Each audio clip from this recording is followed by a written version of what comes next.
parties are influencing this case. They've been doing it from the gallery in this courtroom. They've been doing it outside. This is what a public lynching looks like in the 21st century, with all due respect. Just because they haven't put a gallery up, they haven't put a podium up outside with a hangman's noose on it, doesn't mean that this isn't a trial, despite the best efforts of this court. This isn't a trial that's been infected by mob violence of a woke left mob. Okay, so that is one of the defense attorneys for the McMichaels, the white defense attorney of the white men who hunted down and killed Ahmaud Arbery. And he is concerned that his white defendants are the target of a lynch mob and mob violence. And he made that case knowing he was being videotaped to a courtroom. He thought he was making a damn good point. Nina Turner, what do you think? Yeah, the level, I mean, the microaggressions that Black people are experiencing right now from this entire case and everything else that's going on, between him saying what he said, and then I know we're gonna play video of the lady, attorney. I mean, too many Black preachers in the courtroom. I mean, they just really feeling themselves right now. Just, they don't care. It is all up. I guess if there's anything good about what they have said is that they are out in the open with it. They are leaving no doubt how they feel about Black people, how they feel about Ahmaud Arbery's life. His life did not matter to these folks, and they on full display. Absolutely. And the term lynching, and to cavalierly use the term lynching without thinking about the historic significance of lynching and who exactly is facing a lynch mob, his client, or was it Ahmaud Arbery? Yeah, it's, you know what you're doing. He knows what he's doing. Exactly. He knows what he's doing. And he decided to do it. He went there planning, I'm gonna make this point. I'm going to take the 3 men who got together in a truck with guns and hunted down and killed an unarmed, innocent Black man, and they're gonna be the victims of a lynch mob. And I'm gonna make that case to the entire case. I'm sorry, he's been doing it the entire case, though. Yeah, he has been, and he's doing it to a jury that is 11/12 white.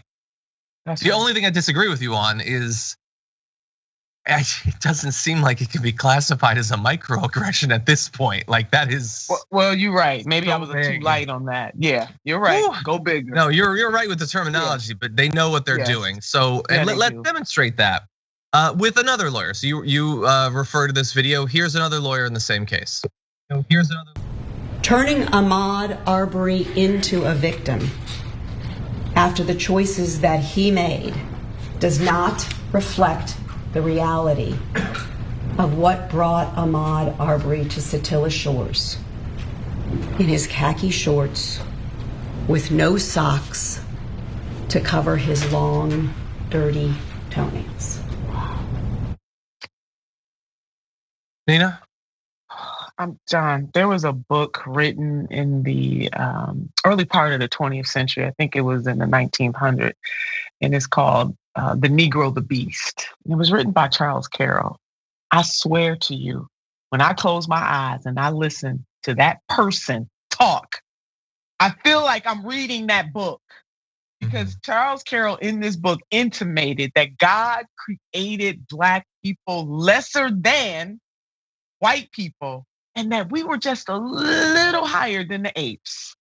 I swear to God, listening to her. And I'm trying to stay so PG right now. It sounded just like that. How dare, and his action, walking, jogging, happened upon a construction site, kind of peeking in, looking around, his action, while men are chasing him down, they're even recorded as, these are not their exact words, but basically saying we got him trapped. I think they said something like, we got him trapped like a rat. So his action, but the way she described him, he's dead. So now she makes him the aggressor. Yep. Jesus Christ. In what world? You know what? In America. Yeah. And this and the saddest part about this is not the first time, and this will not be the last. Dehumanizing Ahmaud Arbery. I don't even know what to say to the video. I mean, thankfully you made so many good points. It's madness. It's just madness. Like, I'm glad that you referenced that book, because like we think because we have smartphones that everything's different. No. Juries are selected in the exact same way. Victims are portrayed as the aggressors in the exact same way. We showed you like a year or two ago, but we showed those old articles from the New York Times that were advancing this idea that black men are basically like the Hulk, like they're presented as massive, unstoppable monsters. These are like articles from the 50s and stuff. Same thing. It's the same thing. We have nicer technology, but that's about it. They're talking. It's not like first. This almost bothers me more. The lynching thing, I understand what he's doing. He is trying to trigger the psychological weakness in all of these white people that have been trained to think that they should be the victims. How dare anyone remind them of ongoing racism and structural and individual and all that. Toenails thing is one of the craziest things I've ever heard in a courtroom. And as you were pointing out before, it's just the latest insane thing to happen in this individual trial. And it's just day after day after day. And we have to see that video, and we have to see the toenails video. We have to look at the composition of the jury and the no more black pastors. And then some of the people with the biggest audiences getting paid tens of millions of dollars a year will look into a camera for an audience of millions of white people and say, racism doesn't exist. I mean, after all, we elected Obama, as if they voted for him. And it drives you insane. And I think it's intended to, Nina. I think it's intended to make us just think, well, I can't pay attention to this. I can't watch this day after day. I will lose my goddamn mind. No, it is. I mean, again, somebody, was not my quote, but it is a classic, and I think it is timeless that America should be happy that black people only want justice and not revenge. This is a replay. You talking about repeats, encores, over and over again, because as a country, we have never dealt with this.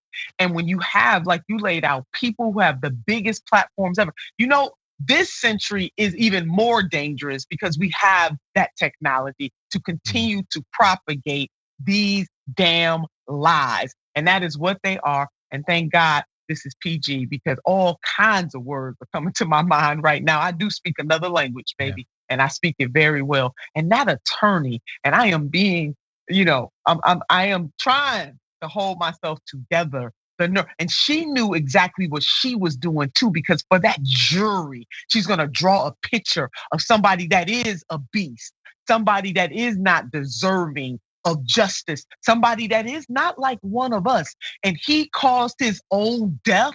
Are you kidding me? Fill in the blank. 100%. Yeah, and there shouldn't be, nor will there be any equality. So the disgusting murderers, the McMichaels, what was their breath like that day? Had they flossed the night before? Hello. Did they wipe their ass? How dirty were they when they decided to pick up a shotgun and blow a hole through a person? How clean were they? Had they combed their hair? Had they worn a shirt 2 days running? What did they smell like that day when they decided to kill Ahmaud Arbery? Oddly enough, she didn't get into it. Weird how that works out.